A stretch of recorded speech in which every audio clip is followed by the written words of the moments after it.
to the world. Subscribe now to the Hot 97 YouTube channel. It's Ebro in the Morning with Laura Stiles and Rosenberg. Ladies and gentlemen, you got on Ebro in the Morning. You got the beautiful Laura Stiles. You got Rosenberg. I want y'all to give it up for Congresswoman Yvette Clarke, who's on the program right now representing Brooklyn, New York. What area in Brooklyn, New York is yours? I'm Central and South Brooklyn. I'm from Flatbush, but I cover from the Barclays Center to Sheepshead Bay. Now you're very active in the local community of Brooklyn. Before we get into voting, I want to talk about violence and crime in New York City, which we're seeing lots of gun violence in your district.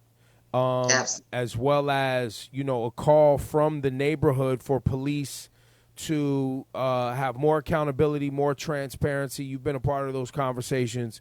What is the dialogue? Because you have police saying, well, we can't do our job. We're handcuffed, and since we can't choke nobody and we can't, abuse people, we can't do our job. And then you have... That's a real excuse, Ebro. We are sophisticated enough as a society to be able to protect people without choking them out. And we are sophisticated enough to manage. We have all the tools we need. They've got ComStat, they've got data. They need to do their jobs. And the excuse that unless they're able to asphyxiate people in order to control the situation just does not compute. Let me say this. We do have a responsibility as a community to talk to our young people, to get to our families, to provide them with the support they need so that they can turn these handguns in. There's clearly, the federal government has a role here. They know that guns are being trafficked into our communities. I believe that this is part of the chaos and disruption that is part and parcel of the Trump administration, quite frankly, because there's no way when you have an ATF, when you have an FBI, and you have the type of intelligence agencies that we have, that they can't stop the stream of guns that get into our communities. Guns are not made in New York City.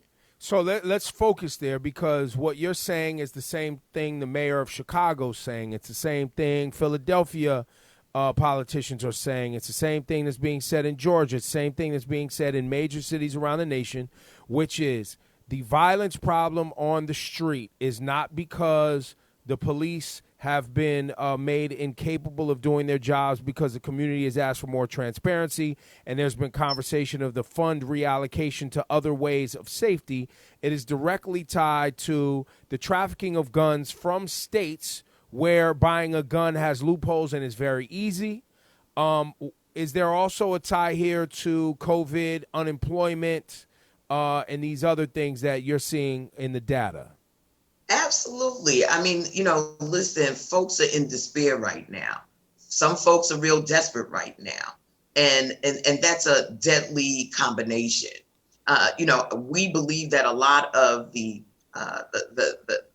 violence that we're seeing from the guns has to do with young people who have no other outlets for their behavior. They're not offered any opportunities. They're basically sitting around, and the gang life becomes attractive. So if we're not offering options to young men in our communities, they're going to find ways to utilize their time. They're coming together in groups. They're looking at how they can, one up one another in violence, and perhaps there's, a drug trade involved. I can't speak to it. I'm not involved that deeply. But at the end of the day, if we're not offering options to these families, if we're not supporting mothers who are raising these young men, if we're not providing a pathway to options, then we're going to continue to see this behavior manifested, and it's deadly behavior. So you're not of the crowd that blames the mayor for this? Listen, he has a role to play, right? And it's all about how you prioritize the resources that you put into communities that are in most need. And that has been a challenge for generations in our country, in our city, in our nation. If it's Wall Street, they get everything they need. If it's, Main Street, if it's Nostrand Ave, it becomes a negotiation. And until there's a consistent, sustainable pathway of resource and support to working class families, to poor folk in our communities, we're not going to be able to lift our folks out of their circumstances. And that breeds violence, that breeds hopelessness, and hopelessness then transforms itself into a lack of reverence for life and humanity. We've got to turn around that dynamic, and there has to be a consistent, I've told people it has to be an investment that is at least a generations long investment to turn the corner on this. Little boys can't be born today and then 18 years from now, they're packing. We've got to be able to make sure that they can be well educated and that they have a choice. They specifically see the value in themselves. Absolutely. Absolutely. Now, Yvette, how broke is the state of New York? How dire are the economic conditions that we are looking at right now, leading into the November 3rd election? Well, I can tell you that, we've been battling in Washington through the HEROES Act to bring relief to states and municipalities. For the state of New York, we have a figure of about $32 billion in the hole, starting next year. For the city of New York. And when you say next year, you mean January, or is there a fiscal? January. Beginning January, we are $32 billion short as a state. Absolutely. We haven't been collecting, the type of revenue. Who's spending? Maybe Wall Street is kicking in, but, these guys get tax breaks. So we're starving our ability to provide for our people. That means drastic cuts in services. That means more unemployment. We know in Black communities, a lot of folks got government jobs and we're the last ones hired and the first ones fired. So that means that, again, it compounds the dynamic that we're seeing with private sector unemployment and layoffs. Now you have government sector unemployment and layoffs. We've got to do better. And the only way that our state and municipalities can be bailed out is through the federal government, because we don't have the same restrictions on our ability to provide funding as our states do. They must balance their budget every year. And a city and a state must have a balanced budget every year. That's the law. Absolutely. That's law. Absolutely. So, we're pushing real hard in Washington right now. Mitch McConnell on the Senate side says, let them go bankrupt. This is the mentality that we're dealing with. So when we look at all of the social, economic struggles of our people on the ground, you have folk who are totally, in the pockets, I believe, of corporate America. They don't mind seeing, the Wall Street and NASDAQ and the various exchanges flourish. But the people on the ground who would put that funding right back into the economy are being left to languish. It's unbelievable, and it's really a disgrace. I don't understand how they can see people suffer like this and not feel compelled to do something. It's called evil. Yes, it is. Do you think your constituents can feel confident that their voices will be heard if they vote, particularly with mail-in ballots? And there's just so much. And do you just personally feel that this election will be fair? Listen, I can't predict what the future is going to bring. What I can say is that we cannot give up our right to shape our own destiny. We have got to empower our people no matter what the circumstances. And if we have to overwhelm the system with our votes, then let us do that. We don't have an option. And I think that, all of this talk coming out of the administration amounts to voter suppression, amounts to confusion and chaos. And that's what Donald Trump has been a master of. Yes, it takes some time when you do mail-in ballots. We have never done that. We're in the midst of a pandemic we've never been in before. But you know what? We have options. You can mail in your ballot. You can do early vote in the state of New York. And if need be, put on your mask, go out early, and vote on election day. But do not let anyone strip away your power. That is what makes this democracy strong. And what's happening right now is this man is gangster. He's talking about essentially becoming an autocrat and removing. He was at his thing the other day chanting 12 more years. 12 Absolutely. more years. What a troll. And you know what? Whatever he says, you got to take him seriously at it. He's not joking. We've learned that about Donald Trump. He'll say stuff and we'll think it's in jest. Next thing you know, Muslim ban in effect. Next thing you know, children in cages on the border. This man is who he is. He shows it each and every day, every time he speaks, and we need to take him deadly seriously because it has meant over 180,000 people's lives in this nation. Over 180,000 people within less than a year. Months. Within less than a year. Months. Congresswoman, we've been pushing for people to sign and get involved in the census, right? Just fill it out. We talk about on our show constantly. I have a slogan. I don't think the U.S. Census Bureau is going to use it, Yvette, but if they do, just give me a shout out. It goes something like, fill out the goddamn census. We try to explain to our audience the importance of filling out the census and having these funds to our much needed communities, right? But, I remember seeing headlines about, the Trump administration trying to push the citizenship question. And let's be honest, a lot of people are scared, specifically undocumented folks, and not just the Latino community. Undocumented folks are also the Asian community, Black community. What are you guys doing to make sure that we see some movement in your district? Yeah, we are hitting the ground. We are talking to folks. We're at supermarkets. We're everywhere we can possibly be. We're in a pandemic. We're trying to do the best we can under the circumstances. We're not trying to scare people, but we're trying to let them know that this is their power, particularly if you don't have status. This is one way that you can add value to the communities in which you live. And it's about power. It's a power move. That's why, again, Donald Trump essentially tried to, put up all of these obstacles and scare people away from filling out the census because he knows it's about money. It's about power. And so, we've got to put on, our big C on our chest, get that courage going, be bold and audacious, fill out the census, because that lasts us for 10 years. And I think about, our families. I think about children.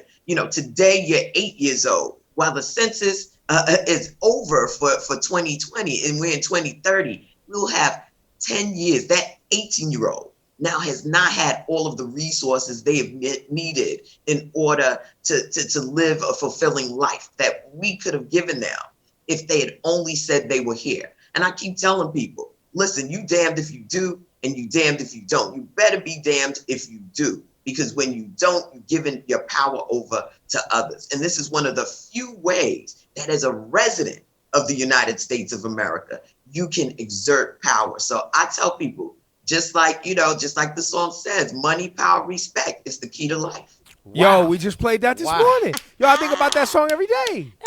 Yo, that's the census, I'm telling you. That's it right Congresswoman Yvette Clarke, thank you for your time today. Thank you. Before we let you go, defund the police obviously is a big conversation. Yeah. And some people get it, some people don't. Defunding the police for me was explained to those that started saying it and that are in the activist community that A, it's a way to hold police accountable for their behavior. B, it's also a way to highlight the fact that we are asking police to do too many things in our communities with regard to expertise that they just don't have and sophistication they don't have as a department. A lot gets dumped on them. And 3, it's about reallocating funds and reimagining the way we look at community safety and providing resources to mental health and other things that we have, and even education, things that we have defunded. We've defunded things. Meanwhile, police continue to get more things. It's like the Pentagon. There you go. Talk about it. Go ahead. Yeah, I agree with you 100%. I think that folks realize that that is actually the intent of defunding the police. It's a reallocation, it's a reimagining of what policing should be in the 21st century, but they're using that literally in order to disrupt what is an inevitable change. So, with all due respect to those who want to use scare tactics to maintain the status quo, I'm about let's defund the police. Let's get those resources into the social workers, into the educational system, into the mental health care system, into those spaces where we can help and uplift and undergird communities that have been divested for, that are, in a situation where their lives have not mattered. And I think, again, we can build efficiencies into these agencies. There is so much that have been brought to us in terms of technology and modern day policing that we don't need the level of investment in the type of weaponry, in the type of militarization of police departments, if in fact you're investing in human beings. Because the types of things that have generated the violence and crime in our communities can be abated if we invest in their humanity. And unfortunately, the strategy, the go-to has been, let's pump more money in, let's militarize, let's be more violent, let's be more heavy-handed, let's be more all of that. And a containment strategy. I think about during the Bloomberg days how, the stop and frisk, was one of their major tools. And in the same vein, they could have been in communities with those same cops, talking to families, how can we help you?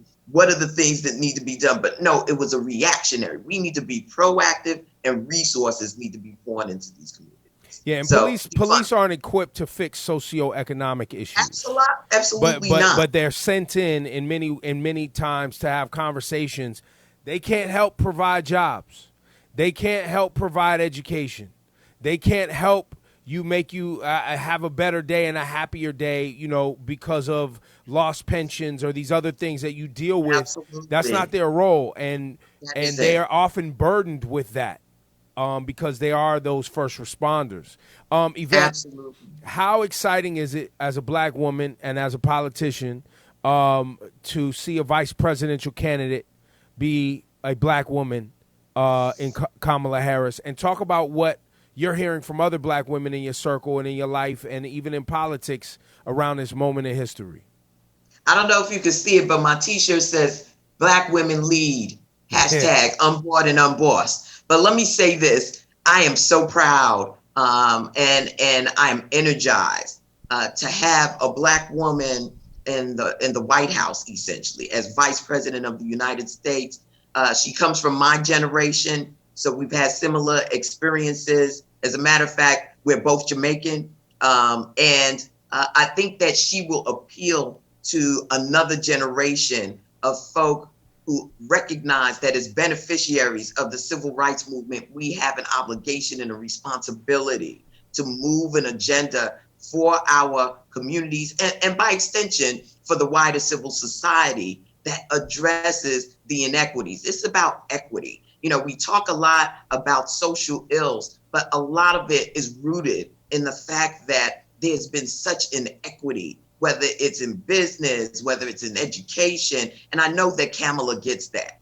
She was bused to school. I was bused to school right here in Brooklyn.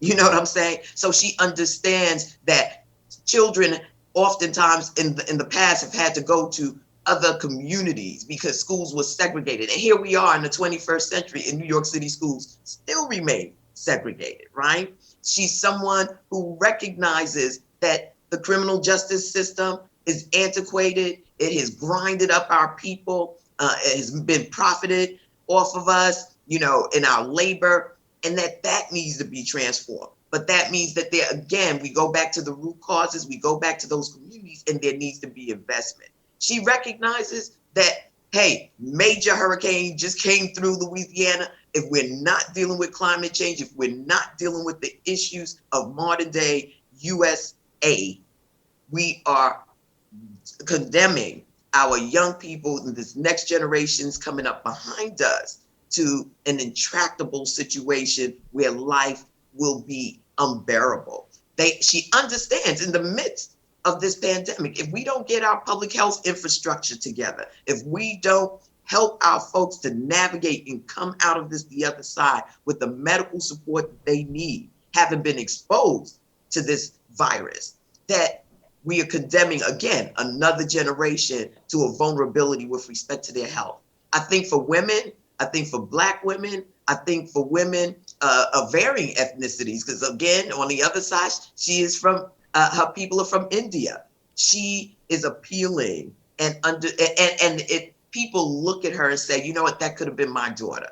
And I'm proud to see that she has risen to such heights because she had the skill, the talent, the expertise, the knowledge, and the know-how to lead us in this time. And I'm all in, 100%, both feet.